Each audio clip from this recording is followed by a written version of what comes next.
Hello नमस्कार, welcome to inculcate learning course 502 में block 2 में हम 7th यूनिट जो है आज डिस्कस करेंगे, जिसमें मैनेजमेंट की बात की गई है, मल्टी ग्रेड टीचिंग की और मल्टी लेवल सिचुएशंस या मल्टी लेवल टीचिंग की। ओके, अब मल्टी सबसे पहले तो ये पता होना चाहिए ना, मल्टी ग्रेड टीचिंग या मल्टी लेवल टीचिंग होती क्या, ये सिचुएशंस क्या होती हैं, और फिर हम डिस्कस करेंगे कि इनको कैसे मैनेज किया जा सकता है। Okay, so this is presented by me Raveena. Videos informative लग रही हैं तो लाइक शेयर सब्सक्राइब कर दीजिएगा इनकलकेट लर्निंग को, because it is absolutely free. तो फ्री में मैं अच्छा कंटेंट प्रोवाइड करवाने की कोशिश आपको कर रही हूं। सो आई होप आप लोगों को हेल्प कहीं ना कहीं हो रही होगी, तो सब्सक्राइब कर दीजिएगा। देखिए, एमजीएस या एमजीटी यानी मल्टी ग्रेड सिचुएशन और मल्टी ग्रेड टीचिंग। सो आपको पता होना चाहिए, आपने कई बार देखा होगा स्पेसिफिकली जो गांव के स्कूल होते हैं, रूरल एरियाज में होते हैं, वहां पे, क्योंकि प्राइवेट स्कूल में मैंने नहीं देखा इतना कुछ ऐसा कुछ कभी होते हुए ज्यादा। सो 2 या 3 क्लासेस को एक ही रूम में साथ में पढ़ाया जा रहा होता है। जैसे मेरी मम्मी भी टीचर है, तो मैं कई बार उनसे पूछती हूँ, या कई बार मैं फोन करूं और वो क्लास में हो तो वो बोल देते हैं कि मैं क्लास में हूं, बट बाद में मुझे पता चलता है कि अच्छा ठीक है, ये 6th 7th और 8th तीनों की तीनों क्लासेस साथ में बैठा के पढ़ाई जा रही थी। ओके, सो वो क्या हो गया, मल्टी ग्रेड टीचिंग, यानी अलग अलग क्लास को पढ़ाया जा रहा है। ठीक है, तो ये 2 या 2 से ज्यादा क्लासेस को इकट्ठा पढ़ाया जा रहा है सिंगल टीचर के द्वारा। तो ये क्या हुई, मल्टी ग्रेड सिचुएशन हो गई, और जो भी स्ट्रेटेजी टीचर यहां पर यूज कर रहा है वो हो गई मल्टी ग्रेड स्ट्रेटेजी। ठीक है, मल्टी ग्रेड स्ट्रेटेजी आएगा, टीचिंग आएगा भाई, हाँ ठीक तो है। यानी कोई भी जो मल्टी ग्रेड सिचुएशन में जो भी टीचिंग स्ट्रेटेजी टीचर यूज करेगा, अप्लाई करेगा, वो मल्टी ग्रेड टीचिंग हो जाएगी। ओके, सो ये यूजुअली देखने को मिल जाएगी ऐसी सिचुएशन आपको रिमोट एरियाज में या रूरल एरियाज में, जहां पे पॉपुलेशन कम है, स्टूडेंट्स कम है, और स्टूडेंट्स कम है तो मतलब टीचर्स भी कंपैरेटिवली कम ही होंगे ना, राइट। तो 2 आती है शब्द यहाँ पे, एक होता है मोनोग्रेड टीचिंग और एक होता है मल्टीग्रेड टीचिंग। सो एक बार डिफरेंस देख लें आगे बढ़ने से पहले। सो मोनोग्रेड मतलब एक ही क्लास है और एक ही टीचर है, और इनफैक्ट क्लासरूम भी एक ही है। ठीक है, तो यूजुअली जो आपने होते हुए देखा होगा कि एक क्लास में एक टीचर पढ़ा रहा है, दूसरी क्लास दूसरे रूम में बैठी है और वहां पे दूसरा टीचर पढ़ा रहा है, तो ये मोनोग्रेड टीचिंग हो रही है। मल्टीग्रेड में क्या होगा, टीचर तो एक है बेचारा, बट क्लासेस ज्यादा है। ठीक है, और कई बार ऐसे भी होता है कि उन क्लासेस के लिए रूम भी एक हो, जैसे एक ये भी, और आपको सरकारी स्कूलों में कई बार, गांव में ये भी देखने को मिल जाएगा कि क्योंकि लाइट वगैरह होती नहीं है, रूम्स छोटे होते हैं, सारी क्लासेस को वहीं बिठाएंगे, 2-3 क्लासेस को तो बहुत भीड़ हो जाएगी, इसलिए टीचर जो है वो आज की सिचुएशन में भी पेड़ के नीचे बच्चों को लेके बैठ जाते हैं, पेड़ की छांव में, पेड़ आएगा, ये पेड़ नहीं आएगा, पेड़ की छांव में बच्चों को लेके बैठ जाते हैं पढ़ाने के लिए, मतलब क्या करेंगे ना आप। सो वो मल्टी ग्रेड टीचिंग होगी। ओके, मोनोग्रेड में क्या है जी, कोऑपरेशन और इंटरेक्शन बच्चों के बीच में कम होगा, यहाँ पे थोड़ा ज्यादा रहेगा, क्योंकि हो सकता है मान लो 6th 7th 8th के बच्चे हैं, सो जब तक टीचर 8th क्लास को पढ़ा रहा है तो 7th वाले 6th वालों की कुछ हेल्प कर दे किसी पर्टिकुलर चीज में, आपने मान लो 2-2 की ग्रुपिंग कर दी तो वो समझाएंगे अब उसको उस पर्टिकुलर चीज के बारे में। ठीक है, सो ये हो सकता है, तो कोऑपरेशन और इंटरेक्शन यहाँ ज्यादा रहेगा। वैरायटी ऑफ एक्सपीरियंसेस यहाँ लिमिटेड रहेंगे मोनोग्रेड में, और फिर मतलब लिमिटेड एक्सपीरियंस ही आप शेयर कर पाओगे, आपके पास शेयर करने को भी लिमिटेड होगा। बट मल्टीग्रेड में क्या होगा, वैरायटी ऑफ एक्सपीरियंसेस अनलिमिटेड होंगे, क्योंकि बहुत सारे ग्रुप्स हैं, और शेयरिंग का एक्सपीरियंस भी ज्यादा होगा कि आपने बहुत सारी चीजें सीखी है ना यहाँ पे, तो आपने बहुत सारी चीजें एक्सपीरियंस की होंगी। ठीक है, मोनोग्रेड में there is a feeling of children that teacher will help them at any time, क्योंकि एक ही टीचर है और बहुत सारे बच्चे हैं, मतलब एक ही क्लास के बच्चे हैं, तो वो किसी भी टाइम हेल्प करेंगे, जिसकी वजह से वो टीचर पे थोड़ा सा डिपेंडेंट हो जाएंगे। सो इसको टीचर डिपेंडेंसी सिंड्रोम भी बोलते हैं, और वो यहाँ पे डेवलप होने के चांसेस ज्यादा हैं।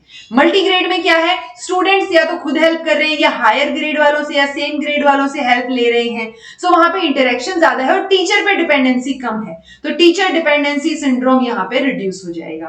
ओके, मोस्टली जब भी सिचुएशन यहाँ पे मोनोग्रेड की होती है तो फॉर्मल सिचुएशन होती है, टीचर पढ़ा रहा होता है, सुन रहा होता है, चीजें मतलब बैठी है एक क्लास, ऐसे रहेगा, बट यहाँ पे थोड़ी सी इनफॉर्मल, टोटली इनफॉर्मल सिचुएशन यहाँ रहेगी।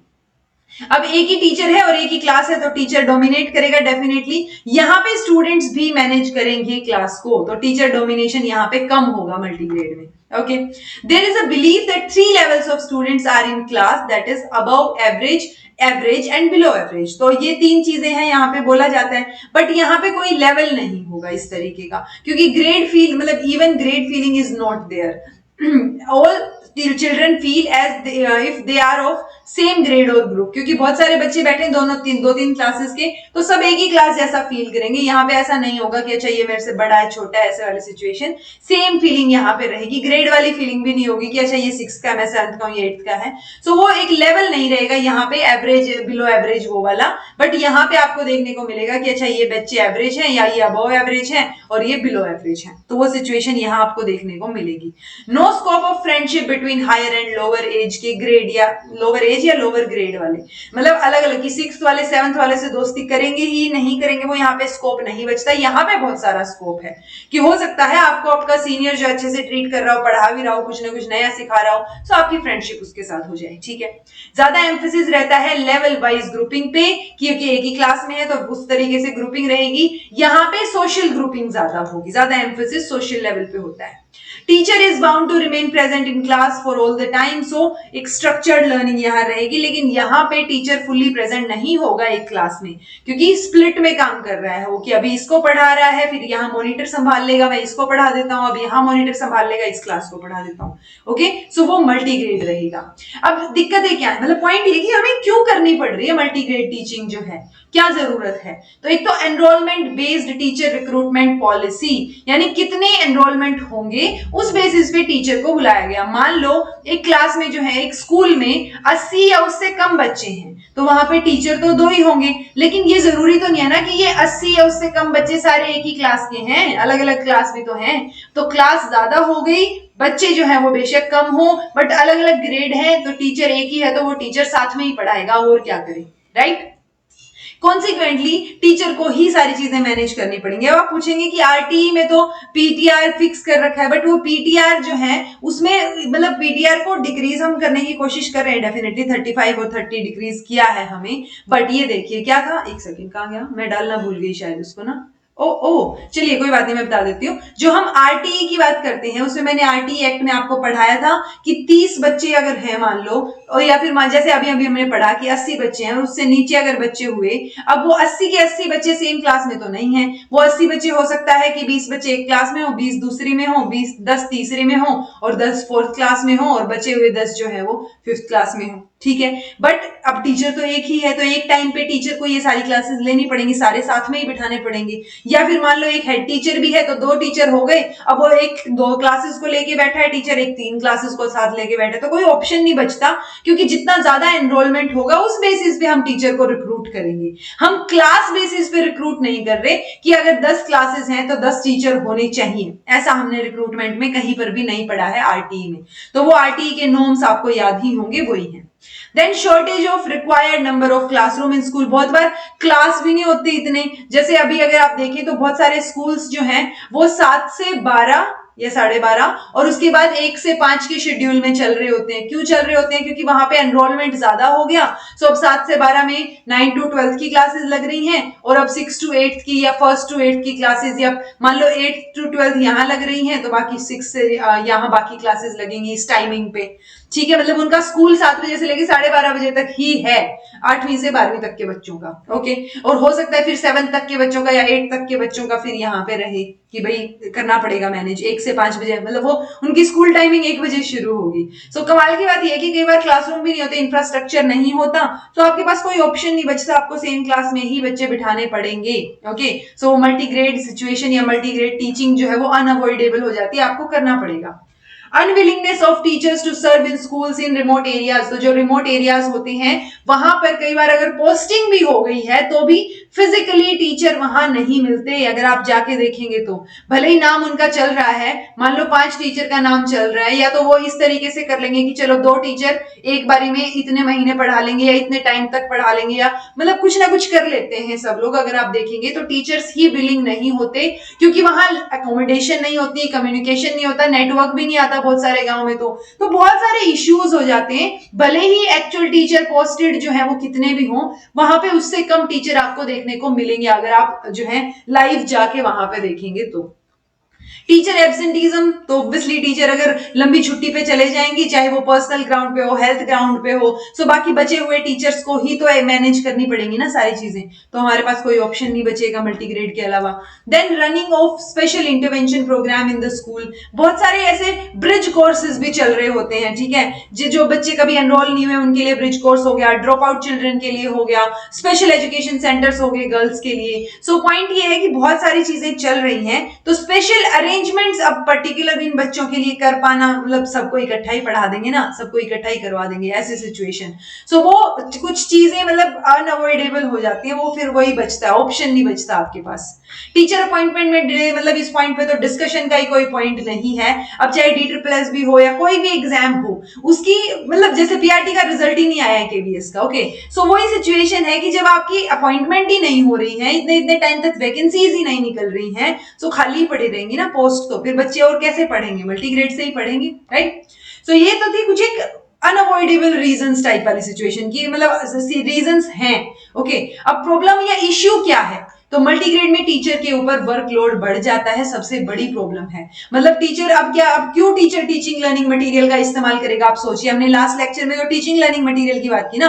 अब हर क्लास के लिए टीचर क्या करता कि उस क्लास में ये टॉपिक पढ़ाना है, इस तरीके से मैं टीचिंग लर्निंग मटेरियल प्रिपेयर करके ऐसे पढ़ाऊंगा, लेकिन सारे इकट्ठे बैठे हैं, अब अलग अलग के लिए सेम डे पे इतने सारे टीचिंग लर्निंग मटेरियल प्रिपेयर करके लाना, उनको समझाना, होम असाइनमेंट, मतलब बहुत बड़ा लंबा चौड़ा काम हो गया, ओके। तो ये सबसे बड़ी प्रॉब्लम आ जाती है यहाँ पे मल्टीग्रेड सिचुएशन में, since the students are from different grade with different learning ability, so एक अलग अलग प्रिपेयर करना पड़ेगा प्लान टीचर को, ठीक है, तो वो प्लान कर पाना भी बहुत मुश्किल होता है, ये प्रॉब्लम आ गई। हैवी वर्कलोड की वजह से पॉसिबल ही नहीं हो पाता कि वो बच्चे को इंडिविजुअल अटेंशन दे पाए, तो जो हम इंडिविजुअलाइज्ड लर्निंग प्रोग्राम्स की बात करते हैं, तो वो तो बिल्कुल नहीं हो पाएगा यहाँ पे कि सबकी नीड्स का ध्यान रखा जाए। और ये मेजॉरिटी ऑफ स्कूल्स जो है वो रूरल या ट्राइबल एरियाज में होते हैं, जहां पे क्लासरूम की शॉर्टेज होती है, ठीक है। तो टीचिंग लर्निंग एक्टिविटीज जो हैं वो आपको इकट्ठा ही बिठाने पड़ेंगे, चाहे वो कितनी ही इनकन्वीनियंट हो, ओके। और इनकन्वीनियंट डेफिनेटली होगी वहां पे चीजें।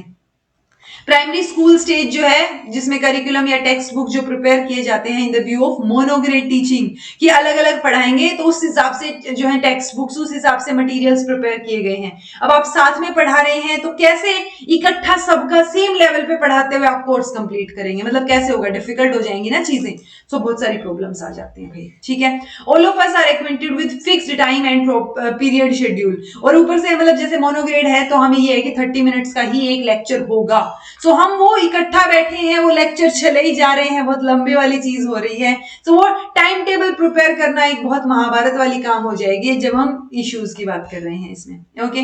और इसमें क्या है, हर एक ग्रेड के लिए, हर एक क्लास के लिए भी टीचर के पास बहुत कम टाइम होगा अगर आप देखेंगे तो, सो वो प्रॉपर सपोर्ट जो है वो टीचर्स जो है स्टूडेंट को जो मिलनी चाहिए वो नहीं दे पाएंगे यहाँ पे, ठीक है। टीचिंग लर्निंग एक्टिविटीज भी अफेक्ट होंगी जब आप एक ही क्लास में सबको बता रहे हैं, ठीक है, तो वो भी एक बड़ा इश्यू हो जाएगा। Usually each and every student inside the class can get meaningful experience if अगर वो एंगेज हो इंडिविजुअली अलग अलग चीजें सीखने में, बट यहाँ पे कैसे आप अलग अलग इंडिविजुअली जो है सबके ऊपर फोकस करके उस हिसाब से नीड्स के हिसाब से काम करेंगे, वो तो नहीं होगा ना। तो अगर सिंगल मल्टीग्रेड टीचर है यहाँ पे, तो पूरा का पूरा whole school will be closed जब वो एब्सेंट होगा टीचर। अगर एक ही टीचर है और वही एब्सेंट है तो स्कूल ही बंद हो गया, ठीक है, तो वो तो सारी की सारी क्लासेस ही नेग्लेक्ट हो गई, कोई ऑप्शन ही नहीं है आपके पास। सो ये सबसे बड़ा प्रॉब्लम है। कैसे मैनेज करेंगे इसको, बहुत सारी स्ट्रेटजीज हो सकती हैं। क्लासरूम ऑर्गेनाइजेशन, कि हम कैसे क्लास को ऑर्गेनाइज करें, कैसे बच्चों की ग्रुपिंग करें, कैसे उनको एक्टिविटीज में इन्वॉल्व करें, वो चीजें हमें फोकस करनी पड़ेंगी और देखनी पड़ेंगी, ठीक है। प्रोविजन क्या होगा लर्निंग मटेरियल का या लर्निंग सिचुएशन को आप किस तरीके से प्लान करेंगे, सो प्लानिंग बहुत बड़ा रोल जो है यहाँ पे प्ले करेगी। जैसे इस तरीके से हो सकता है, मान लो 3 क्लासेस है, तो आपने ऐसे, यहाँ टीचर है, यहाँ बोर्ड है, यहाँ पे first class, second class, third class ऐसे बिठा दिया। या फिर मान लो 2 ही क्लासेस हैं, तो एक टीचर बीच में है, इधर और इधर दोनों साइड ब्लैक बोर्ड है, और इन बच्चों का मुंह इस तरफ है और इन बच्चों का मुंह इस तरफ है, ठीक है। तो एक बार टीचर यहाँ पढ़ा रहा है, दूसरी बार जाके यहाँ पढ़ा रहा है, ठीक है। या 3 क्लासेस हैं, तो ये देखिए 3 क्लासेस, एक यहाँ बिठा दी जिनमें कम बच्चे हैं, दूसरी यहाँ और एक यहाँ बिठा रखी है। सो वो अलग अलग सिचुएशन के अकॉर्डिंग कि आपकी क्लास में कितने बच्चे हैं, कौन सी क्लास में है, किस तरीके से आपको मैनेज करना है। ऐसे ये भी हो सकता है कि ये सी मतलब ये पहली क्लास बिठा दी, यहाँ दूसरी और यहाँ तीसरी, तो वो भी पॉसिबल है क्योंकि एक ही ब्लैक बोर्ड है यहाँ पे, ठीक है। तो वो डिपेंड करता है कि आप किस तरीके से मैनेज करेंगे उन चीजों को। टाइम शेड्यूल कैसे प्लान कर सकते हैं, आप इस तरीके से प्लान कर सकते हैं कि मान लो ये आर का टाइम है, ठीक है, मतलब 20 मिनट 20 मिनट 20 मिनट 60 मिनट 1 घंटा पढ़ाना है, पहली से तीसरी तक क्लास बैठी है आपके पास, ठीक है। सो उसमें क्या होगा, पहले 20 मिनट जो है टीचर यहाँ पढ़ाएगा और उसके बाद बच्चे खुद सेल्फ स्टडी करेंगे और फिर मॉनिटर जो है उसका ध्यान रखिएगा। फिर यहाँ पे मॉनिटर ध्यान रख रहा है, फिर टीचर पढ़ा देगा, फिर सेल्फ स्टडी। सो ये टाइम इस तरीके से प्लान करना पड़ेगा कि जिसमें टीचर पढ़ा रहा है वो टाइमिंग, आप खुद से पढ़ रहे हैं सेल्फ स्टडी कर रहे हैं वो टाइमिंग, और एक मॉनिटर जो है उस क्लास को मैनेज कर रहा है वो टाइमिंग। सो 20-20 मिनट पे हमने यहाँ 20 मिनट टीचर एक क्लास को पढ़ा रहा है, 20 मिनट दूसरी को और 20 मिनट तीसरी क्लास को पढ़ा रहा है। सो ये एक डिस्ट्रीब्यूशन हो गया फर्स्ट से लेके थर्ड ग्रेड तक, मतलब आप यहाँ फर्स्ट लगा लीजिए, फर्स्ट सेकंड थर्ड इस तरीके से, ठीक है। ओके, प्लानिंग तो मैंने बता दिया। प्लानिंग में दो चीजें आ सकती है, या तो टीचर सेम सब्जेक्ट पढ़ा रहा है डिफरेंट डिफरेंट ग्रेड को, ठीक है, तो सेम सब्जेक्ट में ज्यादा फायदा होता है। क्यों? क्योंकि कई बार मान लो आपको मैथ्स पढ़ाना है, तो आपको फर्स्ट क्लास में तो प्लस जोड़ और घटा सिखाना है, सेकंड क्लास में कुछ और सिखाना है, थर्ड में कुछ और, तो रिलेशनशिप थोड़ा सा बन सकता है। यहाँ पे कई बार चीजों की रिपीटेशन ज्यादा होती है, ठीक है। मान लो हिंदी सिखा रहे हैं, हिंदी में अब व्याकरण सिखाने, व्याकरण तो तीनों में कॉमन होगी, ठीक है, तो वो डिफरेंट डिफरेंट ग्रेड्स है, बट सब्जेक्ट अगर सेम है तो कम डिफिकल्टी होगी। लेकिन अगर डिफरेंट डिफरेंट सब्जेक्ट है और ग्रेड भी डिफरेंट डिफरेंट है, तब थोड़ा सा मैनेज करना थोड़ा सा मुश्किल होता है, बट वो भी करना पड़ता है, मैनेज हो जाता है। कैसे करेंगे? वो मल्टीग्रेड टीचर जो है उसको जरूरत पड़ेगी कि वो उन चीजों को एक सिचुएशन एफिशिएंट तरीके से मैनेज करे। उनको स्टार्टिंग में वो एक कॉमन वार्म अप एक्टिविटी रख सकते हैं कि जिससे सारे बच्चे जो है वो वार्म अप हो जाए और वो पढ़ने लग जाए उसके बाद, ठीक है, ताकि अगर बाद में ये भी पढ़ाना पड़े कि चलो अब ये सेल्फ स्टडी कर रहे हैं, वार्म अप के बाद ये वालों को मॉनिटर देख लेगा या मैं इसको पढ़ा देती हूँ, तो वो भी पॉसिबल है, ठीक है। फिर हर एक ग्रेड में एक मॉनिटर जरूर होना चाहिए, मतलब उसको सिलेक्ट करना या अपॉइंट करना टीचर का काम रहेगा फिर कि वो मॉनिटर हो, ताकि डिसिप्लिन मेंटेन करने की रिस्पॉन्सिबिलिटी उसकी पता चले। आप उधर मुंह कर रखे जिन बच्चों ने उन क्लास को पढ़ा रहे हैं उस ब्लैक बोर्ड पे और पीछे वाले शोर कर रहे हैं, सो वो चीज नहीं होनी चाहिए, मॉनिटर होना चाहिए। ओके, सिटिंग अरेंजमेंट जो है वो आप अपने हिसाब से कर सकते हैं ध्यान से, ताकि उस हिसाब से आप पढ़ा पाएंगे, ठीक है। तो अपनी कन्वीनियंस और बच्चों की कन्वीनियंस को देखते हुए जब आप एक ग्रेड को पढ़ा रहे हैं तो मेक श्योर कि आपने दूसरी ग्रेड को भी कुछ ना कुछ काम दे रखा है, ताकि वो भी किसी मीनिंगफुल एक्टिविटी करने में व्यस्त है, ओके, ताकि वो डिसिप्लिन भी बना रहे। व्हेन रिक्वायर्ड टीचर जो है वो सुपरवाइज करे उन एक्टिविटीज को और फीडबैक दे अपना, तो ये भी हो सकता है कि सबको अपने अपने लेवल के हिसाब से एक्टिविटीज दे रखी है और टीचर सबको सुपरवाइज कर रहा है, ओके। जब टीचिंग की जरूरत होती है, मान लो 3 ग्रेड हैं, तो टीचर को एक नया टॉपिक पढ़ाना चाहिए एक ग्रेड में और बाकी 2 में प्रैक्टिस एक्टिविटी होनी चाहिए, ताकि टीचर के ऊपर प्लानिंग का बोझ ना पड़े कि उसको प्लान तो एक ही करना है, बाकियों में वो प्रैक्टिस करवा देंगे या टेस्ट ले लेंगे, वो चीजें हो सकती है, तो आप मैनेज कर सकते हैं, ठीक है। सो मल्टीग्रेड टीचर जो है वो मल्टीग्रेड टीचिंग बहुत सारे अप्रोचेस के साथ जो है वो मैनेज कर सकते हैं, और वो ठीक है, वो प्लानिंग की जरूरत बहुत ज्यादा पड़ेगी, ये मानने की बात है, ठीक है, बट कुछ ना कुछ डिसएडवांटेज भी डेफिनेटली होंगे, ठीक है। Interaction takes place within the students of one grade only and may disturb activities, कि हो सकता है कि आपने अलग अलग क्लासेस बिठा रखी हैं, अब ये वाले तो ये आपस में इंटरेक्ट करेंगे ना, सो अगर ये मतलब ये दरवाजे बंद कर दिए जाए यहाँ से, तो एक ही ग्रेड की टीचिंग हो रही है ना, सो उसमें डिस्टर्बेंस हो सकती है बाकी वाले ग्रेड की, मतलब टीचर यहाँ पढ़ा रहा है सो बाकी लोग शोर मचा रहे हैं, मैनेज नहीं हो रहा है, तो वो भी पॉसिबल है, वो सबसे बड़ा डिसएडवांटेज है, ठीक है।